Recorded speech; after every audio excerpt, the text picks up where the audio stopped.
नमस्कार विद्यार्थी मित्रांनो, स्टडी गाईड्स यूट्यूब चॅनलमध्ये तुम्हा सर्वांचं स्वागत आहे. तर विद्यार्थी मित्रांनो, आज आपण या व्हिडिओमध्ये कॉलेज ऑफ ॲग्रिकल्चर पुणे, त्याचबरोबर विद्यार्थी मित्रांनो, की तुमचे जे काही अदर कॉलेज आहेत गव्हर्नमेंट किंवा प्रायव्हेट, डेली आपले एक एक कॉलेजचं तुमचा कट ऑफचा व्हिडिओ येत जाईल. तुम्हाला कुठल्या कॉलेजचा कट ऑफ पाहिजे गव्हर्नमेंटचा, तुम्ही आपल्याला कमेंट बॉक्समध्ये नक्की सांगा.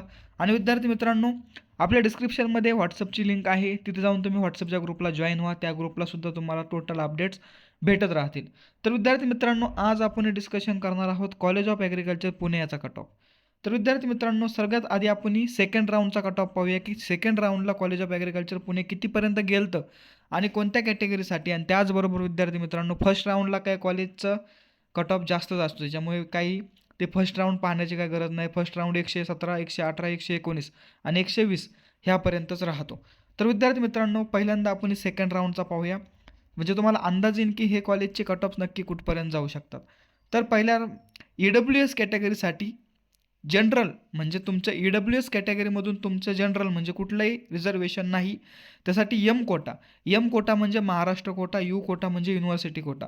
ज्या विद्यार्थ्यांची 12वी ही ज्या जिल्ह्यामध्ये झालेला आहे आणि त्या जिल्ह्याचा जो काही युनिव्हर्सिटी असेल तर त्या तुमचा झाला यू कोटा.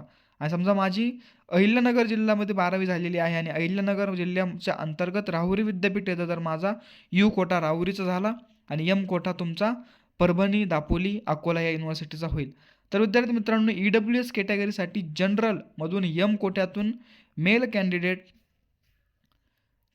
109 पर्यंत त्याचा कट ऑफ आलेला होता. त्याचबरोबर ओपन कॅटेगरीसाठी FF फ्रीडम फायटर, ज्यांच्याकडे फ्रीडम फायटरचं सर्टिफिकेट आहे, तर अशा विद्यार्थ्यांसाठी ओपन कॅटेगरीमधून एम कोट्यातून बॉईजसाठी तिथे जागाच नव्हती. त्याचबरोबर ओपन कॅटेगरीमधून जनरलमधून आणि एम कोटा, महाराष्ट्र कोटा आणि बॉईजसाठी 119 वरती गेलेला होता. SC कॅटेगरीला जागाच नव्हती. त्याचबरोबर ओपन जनरल यू कोट्यामधून बॉईजसाठी 113 वर गेलेला होता. त्यानंतर SC-BC जनरल यू कोटा बॉईजसाठी 116ला गेलेला सेकंड राऊंड. त्यानंतर ओपनसाठी डिफेन्सचा, तुमच्या घरी फॅमिलीमध्ये डिफेन्स आहे तर असेच कॅन्डिडेट युनिव्हर्सिटी कोट्यामधून बॉईजसाठी 110 वरती आलेला होता. त्याचबरोबर ओपन जनरलमधून युनिव्हर्सिटी कोटा आणि बॉईजसाठी 115 पर्यंत हे कॉलेजचा सेकंड राऊंड गेला होता. तर विद्यार्थी मित्रांनो, गव्हर्नमेंट कॉलेजला थर्ड राऊंडला जास्त जागा नसतात, त्याच्यामुळे आपल्याला सगळ्यात जास्त सेकंड राऊंडचे कट ऑफ पाहणं गरजेचं आहे. आता आपण पाहूया कॉलेज ऑफ ॲग्रिकल्चर पुणे. तुम्हाला आता हे सेकंड राऊंड तुम्हाला कळलं असेल की सेकंड राऊंडला कितीपर्यंत कट ऑफ्स गेलेले होते. तर विद्यार्थी मित्रांनो, आता आपल्याला पाहायचे आहे थर्ड राऊंडला कॉलेज ऑफ ॲग्रिकल्चर पुणेला कितीपर्यंत गेलेलं होतं. तर विद्यार्थी मित्रांनो, ओपन कॅटेगरीमधून जनरलमधून एम कोठा हा 117ला गेला होता. त्याचबरोबर एम कोट्यामधून बॉईजसाठी ओपन जनरलमधून 117ला गेला होता. त्यानंतर एम कोटा बॉईज ओपन जनरलमधून 116 आणि यू कोठा बॉईज ओपन जनरलसाठी 115.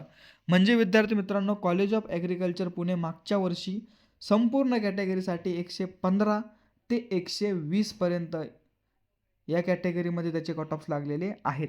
115च्या खाली आपल्याला दिसत नाही आहे.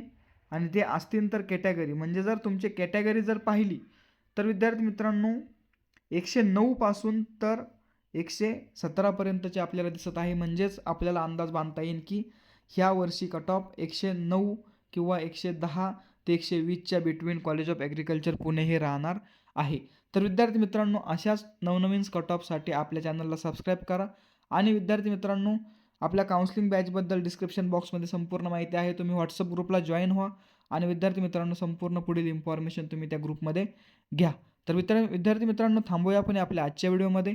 भेटूया पुढील नवीन व्हिडिओमध्ये. धन्यवाद.